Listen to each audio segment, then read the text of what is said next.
Last but not least, Jiri on Myanmar subcultures.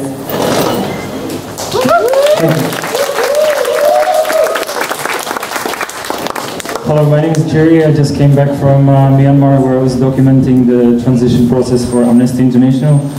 And this is what I got. Joyful uncertainty. I'm using red color, but I think it's quite decent. How many people went to Myanmar? So you know, it can be very surprising. One of the surprising things is the music scene in Myanmar. It has musicians playing reggae, it has rock musicians, metal musicians, rappers, it has punks, and all the musicians are quite socially active. So these punks, they save money and they give it to the poor people on the street every week in their initiative called Food Not Bombs. The Skater Association of Myanmar has actually 500 members.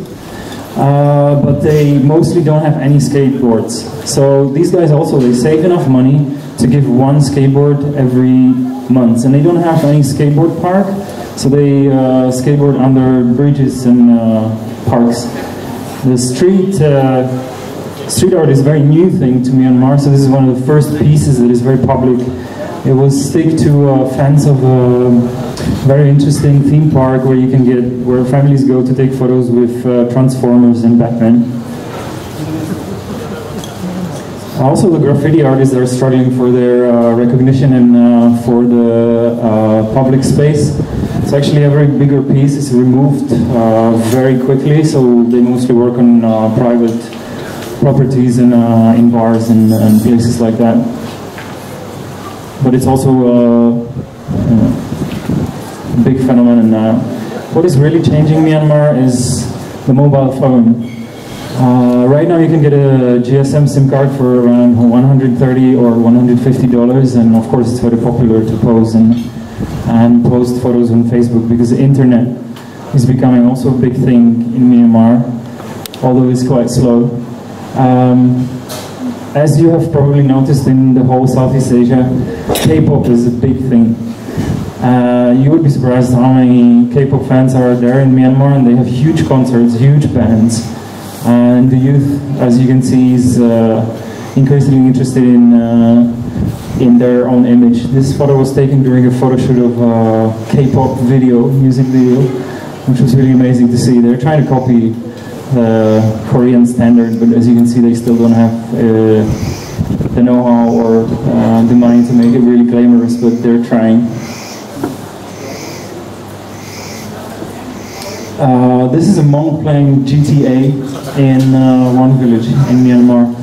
Internet makes a big difference. It can be a good tool, it can be a bad tool. I think GTA was recently voted as the most violent game in the world. So you see how it affects lives of people in these countries, and it spreads really quickly, especially the internet games.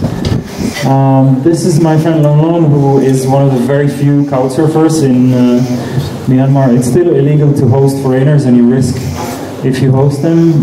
He actually mostly just hangs out with people, but he risked it 3 times, and he already hosted 3 people. So also a very new phenomenon to Myanmar.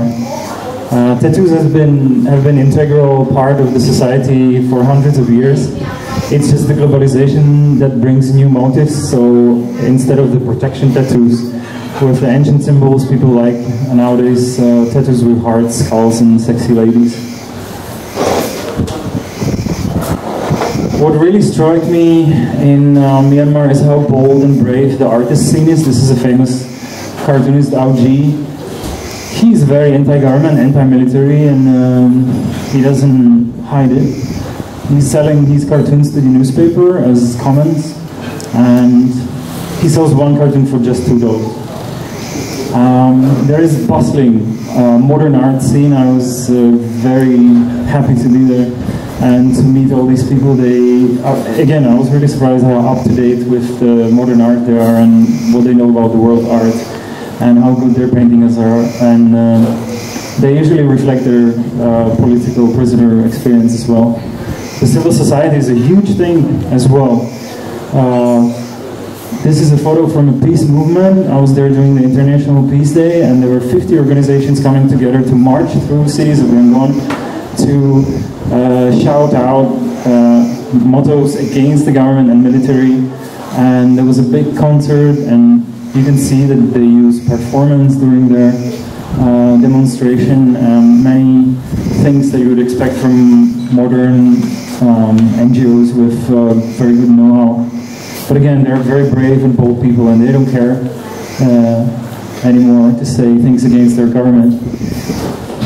Civil society has many different dimensions. This is another amazing thing. There is a NGO called Free Funeral Services Society, and they actually have charity clinic, and they have volunteer doctors who go to remote places.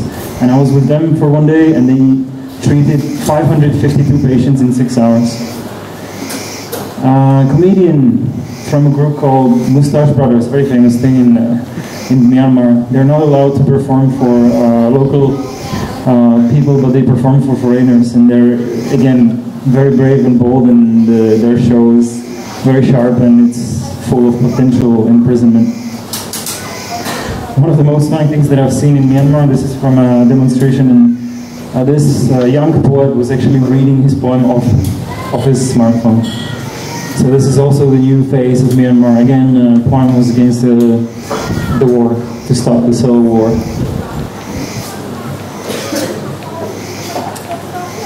Another photo of the civil society, this guy is called Shell, and he was in prison for 16 years, and now he's working for this small social enterprise that is running taxis, and they give jobs to political prisoners, and this is the only way I can make any money. Really amazing guy, very positive. The last slide, before you go to Myanmar, please consider your ethical responsibility. First of all, choose facilities and hotels that are not run by the government, and especially be careful around the ethnic minorities, because there are places like this where the government puts the minorities on display just for tourists, like in a supermarket. So, thank you very much. I hope you enjoyed it.